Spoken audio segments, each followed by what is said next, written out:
வணக்கங்க. மாட்டுக்கு கொடுக்க தேவையான பொருள்லாம் வாங்கிட்டு வந்தாச்சுங்க.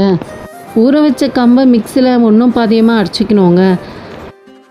அந்த கம்புலேயும் வெல்லத்தை மிக்ஸ் பண்ணோங்க. 2 வெல்லத்தை நல்லா உடச்சி தூளாக்கி அதை மிக்ஸ் பண்ணி எடுத்துக்கணுங்க. எல்லாத்தையும் ஒன்றா மிக்ஸ் பண்ணிடணுங்க. மிக்ஸ் பண்ணிவிட்டு அந்த தண்ணி ஊற வச்சு சொல்லி அந்த தண்ணியிலே போட்டு எல்லாத்தையும் நல்லா மிக்ஸ் பண்ணி எடுத்துக்கணுங்க.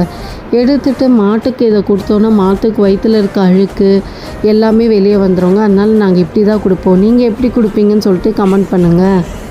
மாட்டுக்கு காசில் நோய் கஞ்சி கொஞ்சம் இருந்துச்சுங்க. அது கூட சேர்த்து எல்லாத்தையும் மிக்ஸ் பண்ணி மாட்டுக்கு வச்சாச்சுங்க. மாடு கன்று போட்டது நாங்கள் என்னென்ன கொடுக்குறோன்னு சொல்லி உங்களுக்கு தெரியணுன்னா நீங்கள் வீடியோ சப்ஸ்கிரைப் பண்ணிவிட்டு லைக் பட்டனை கொஞ்சம் தட்டி விட்டுட்டு போயிடுங்க. டெய்லியும் வர வீடியோவில் நாங்கள் என்னென்ன மாட்டுக்கு கொடுக்குறோன்னு சொல்லி உங்களுக்கு அப்டேட் பண்ணிகிட்டே இருக்கோங்க. இந்த நாட்டு மாடுக்கிட்ட பால் கறக்கிறது ரொம்ப கஷ்டங்க. போன வாட்டி பாலே கறக்க விடலைங்க. இந்த வாட்டி கண்ணுக்குட்டிக்கு விட்டுட்டு எங்கள் வீட்டுக்கார் தெரியாமல் நைஸாக கறந்துட்டு இருந்தாருங்க.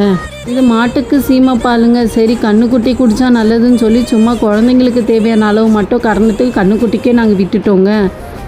ஒரேடியாக மாடுக்கிட்டேருந்து பாலை கொஞ்சம் கறந்து எடுத்தாச்சுங்க. எடுத்துகிட்டு அப்புறம் கண்ணுக்குட்டி எடுத்துகிட்டு வந்து வீட்டுக்குள்ளே கட்டியாச்சுங்க. இல்லைன்னா கண்ணுக்குட்டி எல்லா பாலையும் குடிச்சிடுங்க. இதுதாங்க நாங்கள் கறந்த இன்றைக்கி சீமைப்பால். அப்புறம் பார்த்தா கண்ணுக்குட்டி அவுத்துட்டு வீட்டுக்குள்ளேயே வந்துடுச்சுங்க. என் பசங்களுக்கு ஒரே குஷியாயிடுச்சுங்க. நீ இங்கே இருந்தால் வலிக்கு விழுந்துடுவா, வெளியே கொஞ்ச நேரம் இருன்னு சொல்லிவிட்டு உங்கள் அம்மா கிட்டே எடுத்துகிட்டு போய் கொஞ்ச நேரம் கட்டிட்டு வந்துட்டேங்க.